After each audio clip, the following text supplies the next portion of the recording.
Welcome, everybody, to the Growth Hero podcast. We're lucky to have with us Shaina Keren. Shaina Keren is a leader in her field as a career coach, and we're happy to have you on. Thank you. Excited to have this conversation with you. Great. So let's start by telling everybody a little bit about the name of your company and what you do for people. Yeah, so I have two brands. One of them is just my name, Shaina Keren, just SK Consulting, and it's where I do career consulting privately. My focus is on people who are typically mid-career. They're usually like a 29er or a 39er, and whatever they did until now isn't working anymore. And we're trying to figure out, were they ever happy? They just need to make more money, whatever the reason is. And then the other area that I focus on is I've joined in the last couple of years Rockport Institute, where I personally got trained and became the director of training, where I put together a program where I train other people to be career coaches and build their own independent businesses. Wow. So that's quite an accomplishment and super fascinating. I would love to hear a little bit about your journey, how you were able to, break into the market and be able to pivot into that. And what was exciting about this industry that brought you to it? Yeah, it's interesting. I mean, it certainly wasn't the money. I was told by the founder of Rockport when I, called him after reading his book and knowing like, okay, this guy has the answers. I'm going to learn from you, whatever I have to do. And he was like, well, don't think that you're going to ever make money doing career coaching. Like people do this as a side thing. And I was like, I need to do this. Like this finally like opened my mind and helped me understand myself in a way that nothing else had ever helped me before. It gave me like a level of validation, self-acceptance, like just knowing, like confidence in my abilities and knowing that I like what my capabilities are and having clarity on how to use them. Then I was like, I need to share this with the world. I originally thought I was going to help my 18-year-old self and help like young people so that they didn't have to go through like the decade of misery that I went through. So, that was the starting point. It's amazing how many businesses are the person trying to create something for themselves that they never had. Exactly. So the best marketers are the people who really understand their product because they themselves are the target market. So it makes sense that, you find some success there. Exactly. There's a course I'm running now, which is like people who have a job and they want to start something on the side. It's like, called Passion to Profit. And it's like, create your first side hustle. And it's very interesting to me, like that. One of the prompts that I give people for coming up with what you might want to offer, because like the first thing is like, but I don't have an idea. So we help them work through that as step one. And one of my favorite prompts is yourself 5 years ago. What would yourself 5 years ago wish to get a shortcut to? And like that's the thing that you don't even realize. It could be something in your personal life. It could be in household management. It could be, a health or mental health, like anything. But like look back at yourself. You know their fears. You know their frustrations. You know their feelings. You know what they eat for dinner. Like every single thing about this person, and it works. I speak to my younger self, and it resonates with people. So if you have to give advice, what really works for you? What helps you scale and get yourself out there, starting a new business? You probably had to really pave the way. I doubt there's even too many career coaches out there that were too well known. What works for you to really break yourself into the market? So this is going to be, I think, like unconventional advice, but it's like career coaching advice that actually works. I'm curious what you're going to think of this. But what I did was not really follow any general business advice of the way you're supposed to do things. Instead, I went completely inside and I took my like list of scores, my aptitude results, and I said, what is the thing that I really am good at? Like, what do I have to offer? And it was like, you know what? I'm not a very extroverted person. I have little kids. I'm not going to be able getting out much. I'm a good writer. And like, I've always had that. I knew in sixth grade I was the best writer in the class. I'm going to use the skill that I had. That turned into something. And I would think the funny thing is that when people try to copy what I did, it's not necessarily going to work for them because they don't write for fun the way I write for fun. So where did you do the writing? So I reached out to a local magazine and I studied the magazine and I got an idea for what kind of content they shared. I then took my topic and created 3 sample articles as if I was published in the magazine. And I sent it to them with a very convincing email. Like, I'm a reader. I think this is what your readers want. This is why. Here's some sample articles to run a column on this. And they said yes. Like I couldn't believe it. That's it. People pick like books and articles hundreds of times, and like I was lucky because the first week that they didn't answer me, I thought like, okay, I just wasted like 3 days of my life writing those things. And like, who do I think I am? Like probably everybody tries this, but I think actually probably not everybody does that much research and effort for a maybe pitch that has a very small chance of working. No, no, I think what you did is great. I actually have given that advice to mortgage brokers. You'd be surprised how many publications are looking for content and they're paying for it. So if someone's offering to do it for free and they have a unique view and they have expertise, they're very happy to do it. What I find interesting is that you didn't just pitch it and say, hi, can I write for you? You did the work and you said, I'm going to show you what it's going to look like. I'm going to take away all your risks from saying yes, read it, realize this is what it is. And I think that a lot of people make that mistake. They don't believe in themselves enough to make the commitment to go all the way. And you wrote it and you sent it, so it made it very easy for them to accept it because they took the doubt. A lot of television shows also won't have on a new guest or even podcasts. They won't have on a new person unless they were on something previously. So you need to be able to show them, look, I've done this podcast. This is what I did. You don't have that risk anymore of me being a complete flop and stuttering through the whole conversation. Look, I'm able to have a stage appearance. I'm able to write. So that's a great piece of advice, actually. Yeah, and it's interesting because I just thought about if I would own this magazine, like what would I possibly say yes to? And that's how I felt. Like I wouldn't want some random person who nobody knows. I was never published before. What was very interesting was then the reaction wasn't, oh yes, we'll publish these 3 pieces. It was, we like you can write. We like your topic. Can you get us, can you write, we want something different that would fit into what I have in mind in my magazine grid. Can you get it to me in 48 hours? And I was like, sure. And then like I stayed up the whole night to do it. That's amazing. Yeah, it was great, and then that led to my current column, and like that was the first step, and I went through 2 other like lower level magazines to get to being a columnist in the Mishpacha now, which like I think I had to go through those steps because then I was able to come to them and someone referred me and like I'm published, like it wasn't that hard at the end. So we find for social media marketing, it works, sport and PR. You can't get into the big publications right away. You need to first get the little guys, and then when the little guys are talking about you, then the big guys will take notice and they'll accept it. So we actually do that as a strategy. We'll go to little, smaller people and build ourselves up so that we can then pitch to the bigger people. People sometimes make the mistake of jumping all the way to the big people. And it's the same reason, like you said, it's the risk. The big guys have a really big risk. First, show me that people are going to like what you publish. Show me that you have good feedback. Show me, and then, okay, so then there's no risk to just upgrade that. So that's great. Yeah, and I've always done samples. Like even if I was invited by the magazine or was a suggestion, a conversation, I'll always do 3 work samples without being requested, so that like they don't need to think too hard. Like just make it very easy for them to be able to visualize what it would look like and what it would feel like for them.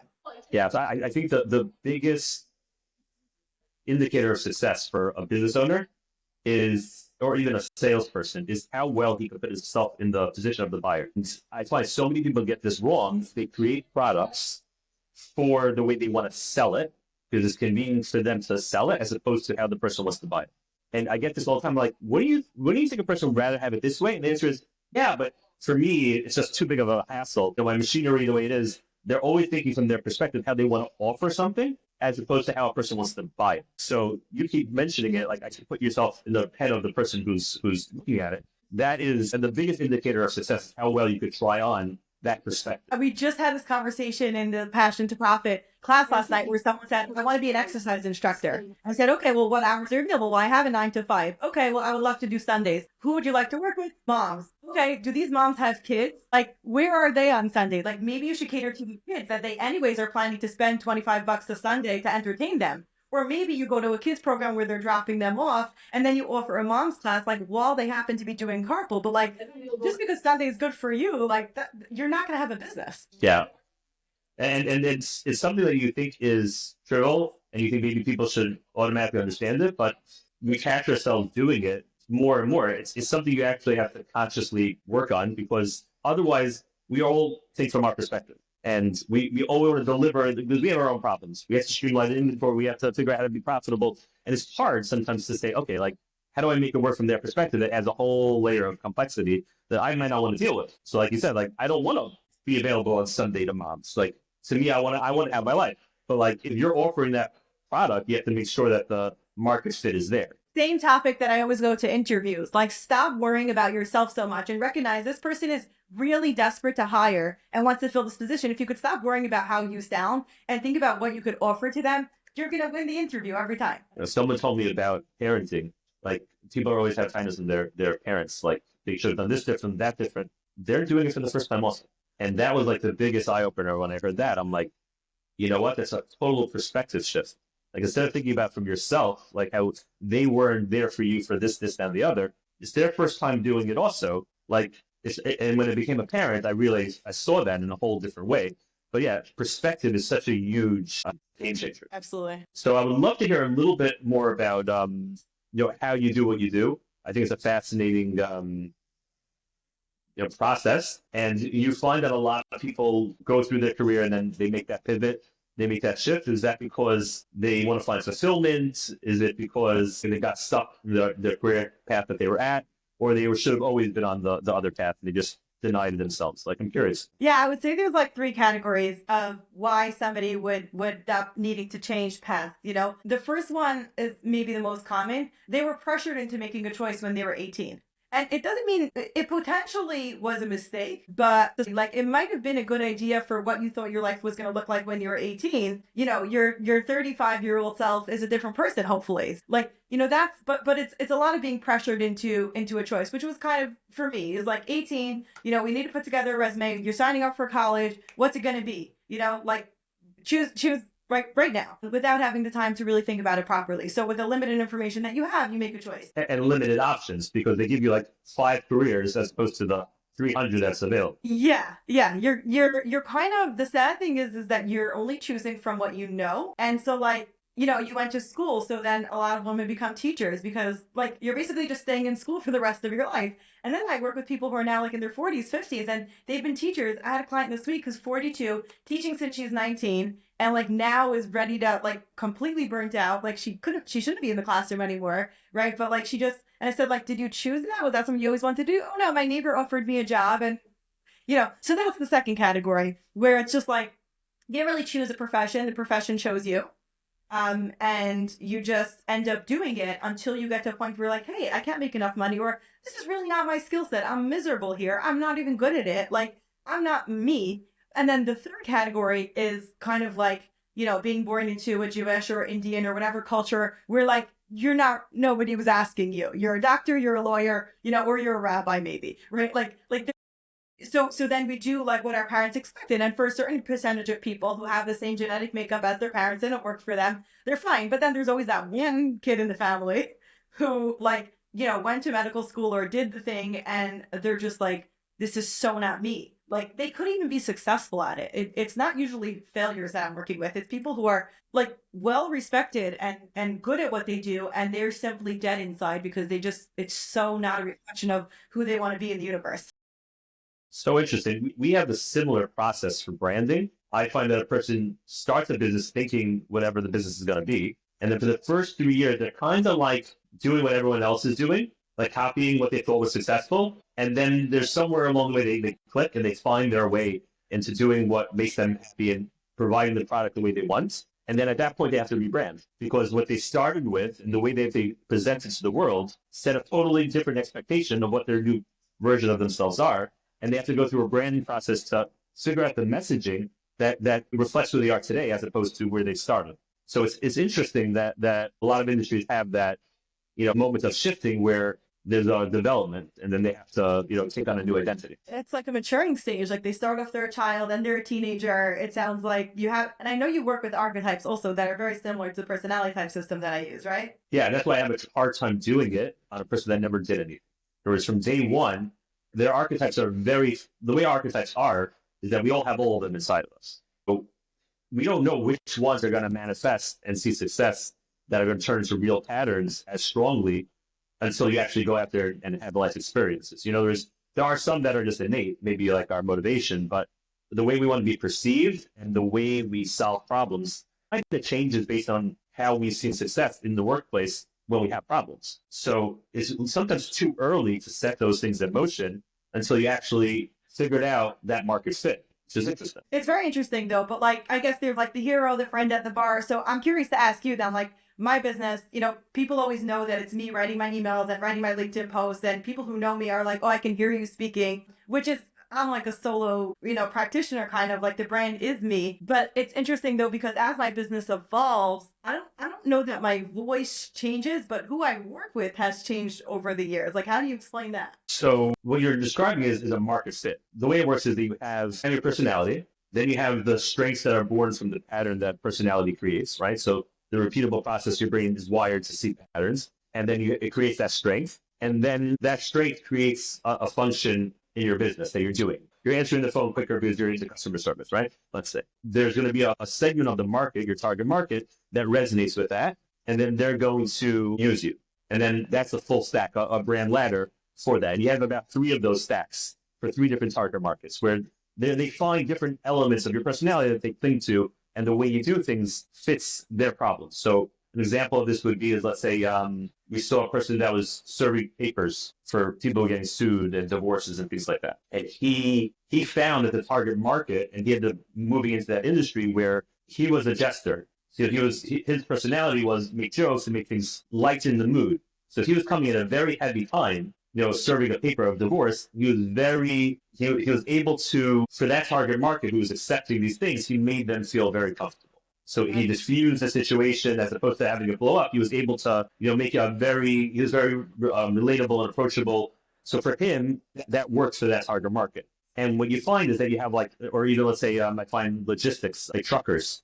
If you have a very calming personality, it works very well because it's very high pressure. So you have the other guy on the line screaming and yelling, and you're taking it easy and diffusing it.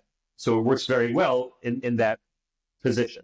But it takes some time where a person realizes that he has to use this part of his personality to this target market, and there's a market fit. And that's a pattern that you develop. And then once you have that, you'll lean more towards those people. And those type of problems will come to you. So in the beginning, when you start, you might be dealing with somebody who appreciates you, but the personality fit isn't as good, or the problem that you're solving isn't as valuable to that person as somebody else. And then that's where you kind of gravitate to those better, more lucrative clients who appreciate you more, who value that personality and what you're bringing to the table. And then when you get that, then you really scale nicely and fast because you're getting referred to on that process that is successful for you. Very interesting. Okay. I feel like that's like a whole separate session I could have with you to break apart my brand and see what happens where, because it's all been like a very natural progression. It's basically just like me spilling my thoughts onto the internet. Yeah. So people say all the time, I don't need you for this. I know what I am. In other words, I could be this. And it's true. When the solo person very rarely needs to go through this process with us because he knows the message, he knows what to say, because he naturally, intuitively is going through the process and eliminating out everything that's not a fit for his voice. But the second you hire people, or you have somebody else doing roles for you, or you have a team members, you need to get them on board, or else you're rowing the boat in different directions. So the biggest challenge is partners, law firms, accounting firms, even salespeople. How do you make sure that their personality isn't overpowering what your brand stands for? So if you can't articulate clearly what you are, you have no hope of them ever being able to stay on brand. They'll intuitively go where their emotions go, their personalities go. So they're going to destroy your business from within because they're building another business. And you'll find sometimes you'll have different divisions or different, even in partners or law firms. For some reason, this guy has this personality, this guy has this personality. They're really separate businesses and they operate totally differently. They have their different staffing because of their personalities. So when you come in, you have to brand it. It's much harder. You have to find that common ground. So when you're little and you don't have as many employees or you don't have somebody else trying to be your voice, it's not as important to hire a branding company. You can kind of do it yourself. But it's interesting what you're saying because for my assistant, I don't manage emails or communications, but I basically created templates and this is what we say for every different situation because I know you'll say it wrong and it's not going to sound the way I want to always be kind and empathetic, but also very definite. So I guess that's how I deal with it. And you're also explaining for me maybe why I'm so against having career coaches who work for me because many of the people I trained would be thrilled and I send them leads. It's not like I don't have enough customers to share with them, but I don't feel like they could accurately reflect me. And I'm also such a big believer in like, you have so much to offer. Like, you are a brand, like, you will speak to the people who need you, and like, you should grow as big as you can independently. But I think you're explaining it a little bit from a branding Right. So, perspective. so their personality will lead them in areas where you won't naturally go. So you have to either understand what it is and then hire accordingly.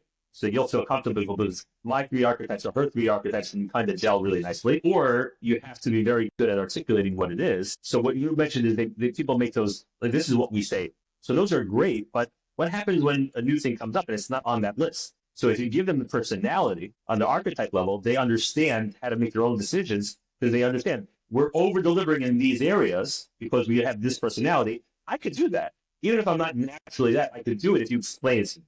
But if you just tell me, we always spend 20 minutes on the phone with everybody, I don't know why. So I'm not sure if I'm doing that because, I want to show that I'm caring, or I'm doing that because it's a marketing tactic and I don't know how far to take it. And that's what sometimes people need help with, being able to, but this is why we use archetypes, because it's a universal language as opposed to a finite thing that's open to interpretation that I might get wrong. Which I wonder if there's like, I believe there must be like an AI tool now that can be like, write all the emails, just put all the emails through the, Shaina GPT filter. So all of them are. And the Yeah. way I use them is I program them and I say, the brand is this motivation, this process, this perception. It does this in the market. Now give me headlines, give me messaging, give me, marketing ideas that fit into this framework. And it's a whole different spin because it knows what the brand is trying to be in terms of setting expectations in the market. The AIs are fascinating if you know how to feed them. People ask, is AI going to take away my job? No, because you don't know how to feed it. So if you're able to feed it and you know the nuances of what you're looking for, you get a much better end product than if you didn't know it and you're just randomly going into it. When I speak to my personal audience, like the people who are coming for me, and when I speak to the Rockport Institute audience where I'm just teaching, it's not the whole brand, I know I switch my voice. Like, I sound very different, and not even my actual voice, but like if I'm writing an email, this is a company that's been around longer than I've been alive. This is a company that's speaking to people in a bit of an older demographic around the world, highly educated. I speak in a more, like, I don't know what you would call it, but Yeah, some more authoritative. So either the target market is shifting for you, and that forces you to be something different. But on a personality level, we find very often that you'll have your motivation that stays the same, and you'll have your process that stays the same. But the perception shifts very easily based on your target market or based on what you're doing. So we'll have the same owners having three businesses, but the perception changes in the businesses because they have to show up with a little bit of a different personality for themselves that they have inside them because of the market. So they have to be more authoritative, and therefore it's more of the sage that's coming out and less of what they normally are, as maybe the problem solver or the hero. Like it changes in terms of perception. yeah, I feel like because my audience is mostly within my community, so they're coming to me as a friend. They're not really worried about my credentials. But outsiders who don't know me, they really want to know that I'm educated and a professional. Yeah, so it's a fascinating thing how we really have a lot of the pieces in us, and I also find that it changes over time. Whereas when I first started, my perception was the creator, and I find that now I'm not using the creator as a perception as much. It kind of moved positions a little bit, and I'm using more of a sage as a perception. So it's funny, like it evolves also, and you have to take restock every once in a while. Fascinating. Yeah, yeah. I'm curious what you would say about, like, I'm very careful about picking my two. I made this up, so I'm just want to run it by you. When I'm telling, coaches or clients on how to put themselves out there publicly on their social media, their newsletter, whatever they're doing. And I always tell them, like, pick 2 or 3 topics. Like, you can't just talk about your professional topic. Like, then you're not a human. Right. So like, but there's a difference. They're always like, but I don't want to share my personal life. And I would never share my personal life. Like, people know I have kids. That's it. Right. Like, they don't know how old they are, their gender. I would never reveal those details of anything personal. And it's interesting because I meet people in real life who really think that they know me, who know zero about me besides for like the little things. So I would say, like, you pick 3 things. So for me, it's like careers, psychology, and being a parent. And like, I put those things together because like that's what I'm willing to share, and I think that's what makes me relatable and human. But like, I'm leaving out like most of 99% of my life.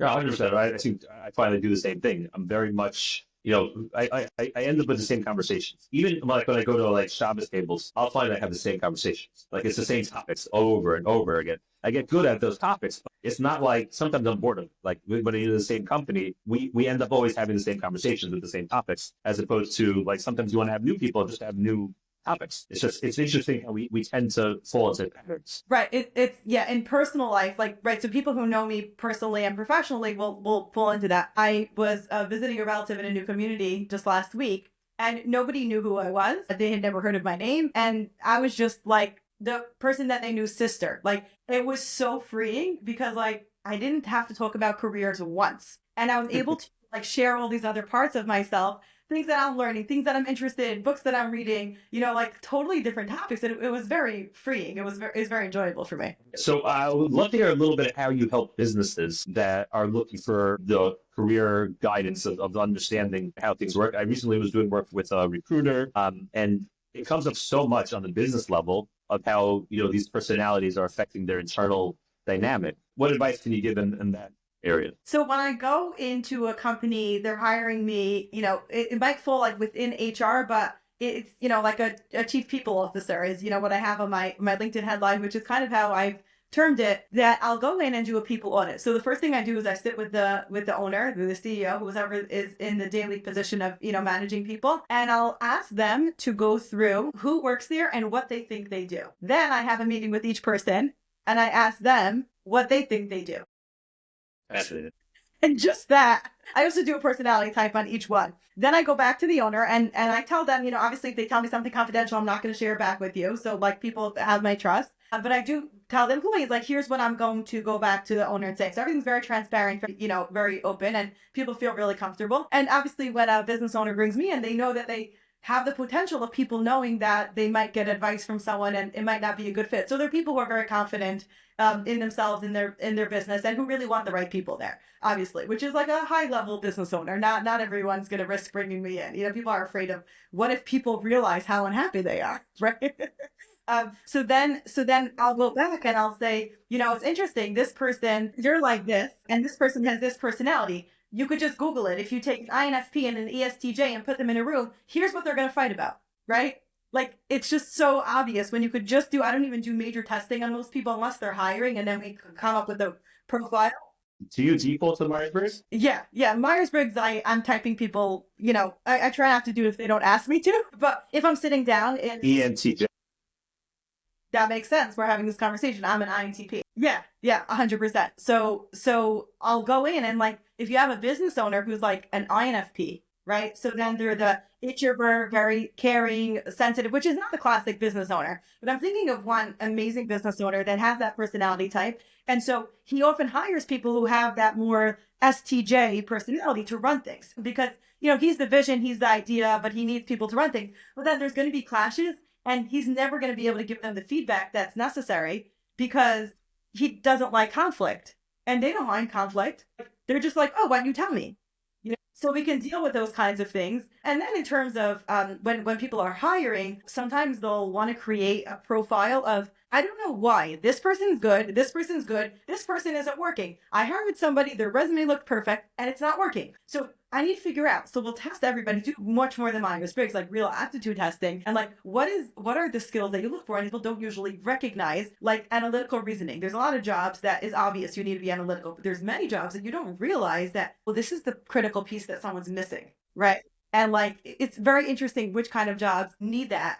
There's some obvious things, like if you're not spatial, you're not going to do good in any design kind of thing. Like, okay, obvious, but people don't recognize to test for that. So there's a lot that we could do, but it's a lot of. We actually I have a drawing I make people do on the interview that's tests for spatial perception and detail perception. It's basically, it's a square and a circle with different boxes with numbers inside it. And from there, you could see how their brain works. In other words, if they're right brain or left brain, if they're doing the numbers first or the squares first, if they start from the outside in, if they're not putting the numbers in the boxes, then they don't have spatial recognition. To them, there's no difference. And sometimes you'll find it's just a fascinating process to watch, even how they react to it. But it gives you that a little bit of that insight. I love that test. I've never seen it. I need to So get it comes from Rabbi Zobin. He's a Kriya specialist. Okay. He gives it, and I've used it for it's a benchmark for me. So they also find just the reaction that people give are fascinating. Or as I say, well, you did this wrong. And then some people will be like, oh, I'm sorry. I didn't realize. Some people will be like, before they realize they did it wrong, they have to redo it 4 times. Other people will say, oh, I thought it was supposed to be that way, right? So it's very interesting how people react to their own, seeing like they did something wrong, because a right brain crashes and is designed to crash because they can't do a square. If they do it's a box within a box. Okay. So if you're a strategist, you'll see it beforehand. You'll make the little boxes first, and then the big box. But if you're a typical right brain, you'll make the big box and then the little boxes. But it won't come out looking normal because you did it in the wrong order. You didn't strategize in advance. Okay. Correct. So how a person faces that, to be able to acknowledge that they did it wrong, is fascinating. Also, just to see how they react to failing at something. Love that. Yeah.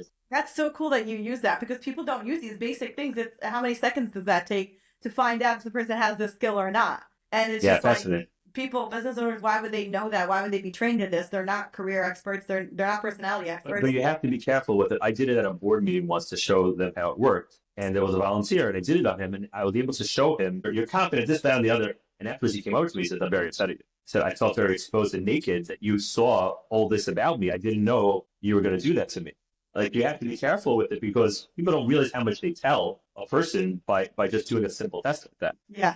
Yeah. And that's why people are so honest, and doing aptitude tests works so well, because it's not being shown to their employer. They're hiring me privately in most cases to do it. And then even if an employer hires me to do testing, like more often happens in a family business, like, we're not kicking you out anyways. We can't, At least let's find the right role for you. Yeah, like, what should we do with you? So then I'll have it, but we'll do the testing. But I'm very much like, it's for you. So you can't really trick the test, number one. There's no way to trick it. Just like that test, there's no right or wrong way to do it. It's simply how you are. But then I'll always have the session privately with the person who's, with the person first before going back to the business owner. And I will plan with them what we're going to say, because we don't want to expose them and make them feel humiliated. It's simply like, how's it going to be presented in a way that, is honest to you and to them, but doesn't make you feel like anything negative. So I love that it's not something that like you have to be afraid of. It just gives you awareness. I had that. I was working as a marketing director in a company, and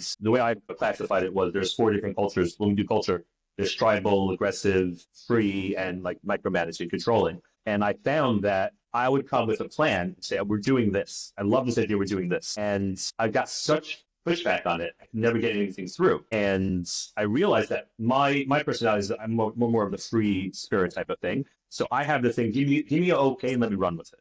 And they were very tribal. So they needed me to show up differently. And when I realized that, I went back into the meeting and I said, I've seen this work, and this is my evidence, and this is why I think this way. I'm thinking that maybe this will work in your industry. I want to try that. And they were like, we're on board. And it was just the difference in the way their culture works. They needed to tribally understand how it came to the decision, as opposed to just trusting that this is my role, let me do my role. And I'm like, well, you need to understand how I do it. Just prove it because it's a good idea. It's a fascinating shift. After that, I was able to get along with the teams much better, because I recognized how I needed to show up for them to receive it. I never heard of those 4. And is there a right one or wrong one, or is it just no right or wrong? So this method is more of assessing what fact is, and there's no right or wrong, because I don't believe in that. We all are what we are, but what it does is we map it. I can share it with you afterwards. I have a whole map of it, and it goes through the decision makings and meetings, shows you and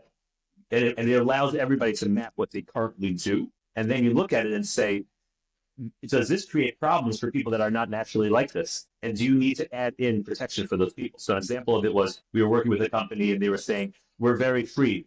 And we called meetings like, everyone come in, in 5 minutes. And there was someone on the team that was very organized. She would make her calendar and time slots, and she would go nuts because you're derailing my whole day. And they thought she was crazy. And I'm like, you have to give her psychological safety to be an organized person. You're destroying her day and her flow. So at least let's make a rule that you can't call these within 6 hours. Give her 6 hours notice. So they were able to recognize that not everyone is like them, but she has to recognize that they're like this. So they have to find a happy medium of balance. And our process for culture is finding the balance. So you find where the edges are. You don't want to soften them because that's what made you successful, but put some psychological things in place to balance it for those that are not naturally like that, to be accommodating.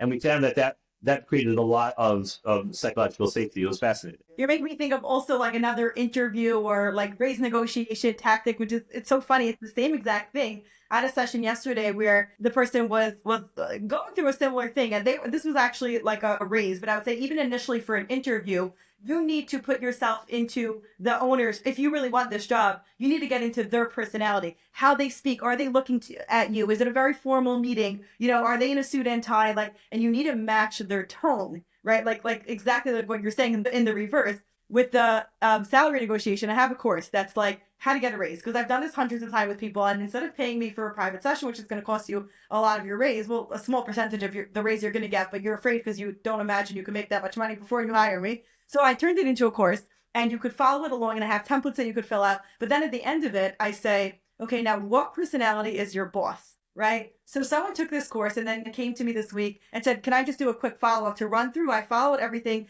I match up your template. I put together my request, and I want to review it with you. And one of the things that we put on at the bottom was like effective date, right? So like, sometimes we say like, I want this to be effective. Like we put on the dates and how much we're asking for and what the market rate is.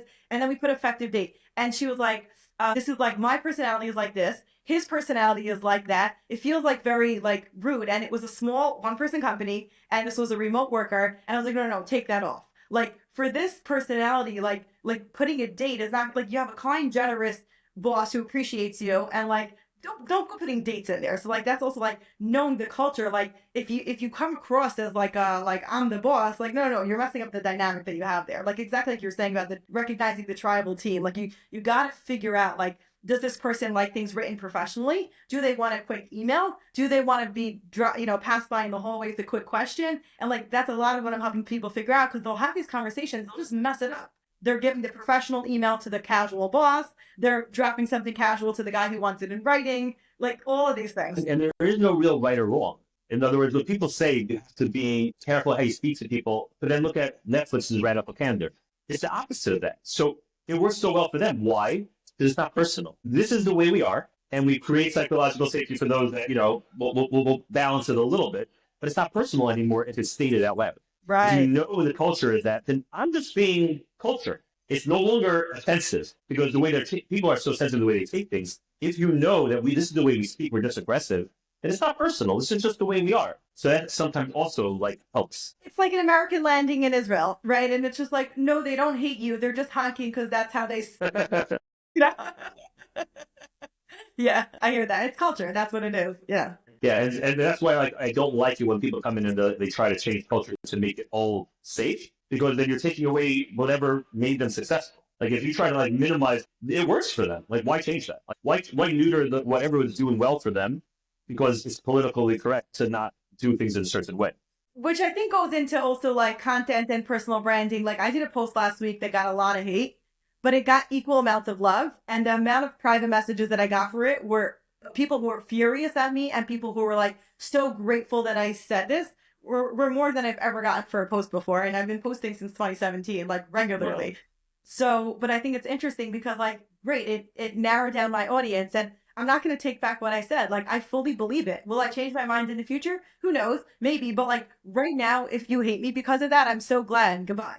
Right? Personal branding and regular branding is picking the 30% of the market that you want to resonate with. And if they're not your target market and they're not your people, go to someone else. It was weird though. I got some messages that were like, I really liked your content until now, so I'm going to forgive this one post. And I'm like, don't like, I think that this is me. If you don't like it like that, you don't have to unfollow me. Right. But that's what being authentic is. It's being willing to stand for something. And they say that like, I just heard a quote, like if you don't have enemies or you don't have haters, then you're not really doing enough. You're not, because you need to take a position. Right. The hard thing is that like everyone has their own life perspective for a good reason. So like they're not necessarily wrong based on where they came from. I'm just speaking from where I came from. It's like, right. But if they're going to work with you, they're going to have to be comfortable with your personality and your beliefs. So ultimately, that's true. The post was like basically anybody can become successful, and people got very angry at that because like, you don't know my life. Like I really can. And like, I'm just not going to help you with that belief. I'm not going to help you support it. I'm going to actually like make it go away if I can, or don't come. Sure. Yeah. No, I think everybody would want to believe that's true. In other words, only the person who's using it as a crutch that they're a victim would want to believe that they can't be happy. This morning from someone who reposted that same post that's still going on for weeks. And I went and he wrote like, you really don't understand that so many people aren't making it. And it was about like, people should stop complaining. Like so many people are wealthy and so many people are doing fine and you can do better and you can get a better job. Cause like, I know who I work with. Well, yeah, they usually make more money and have a better life. Like as a result of, now I didn't make them better. They came to me because they were ready for a better life. I'm just helping them figure out which direction to go in. But then I looked at his profile and he files for bankruptcy. That's his profession. Yeah. So like, I was like, yeah, we probably have different perspectives. You get to see people at their worst, but like, I wrote this and then I deleted it, which I don't know if I should be saying this out loud in public, but like, I was going to say like, if your clients would have become my clients, their outcome would have been different. Sometimes people are stuck, but I think the mindset helps them at least try to be successful, as opposed to having that victim mentality of saying, I don't need to try because I was given an unfair hand, and therefore I could be comfortable being, without working. And I use my personal story in that because like I shouldn't have been able to be successful. Like, I wrote, I was born in a trailer in upstate New York. I was the first college graduate in my family. Like, nobody gave me $1 ever. I paid for my own student loans for the degree I ended up not using.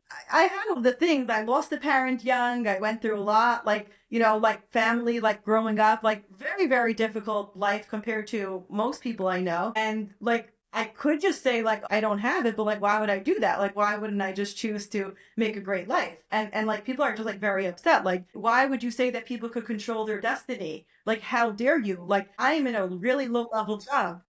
It's very hard for people to hear because they've been psychologically leaning on underpinning to make them feel better about themselves. And you're kind of taking away that, and then they have to face something they don't want to face. And I'm like, you know what? You're living, like if you live in the United States, even if you're really poor, like you have what kings in history didn't have, like an indoor toilet, like heating, like all these amazing things. And there was one comment that I really liked, who was an American who lives in Israel, who said like, it's fascinating that Americans have this perspective because we're so like babied and coddled into thinking that we deserve and the world owes us to be comfortable. And you see immigrants, like they do really well here because they don't have that expectation.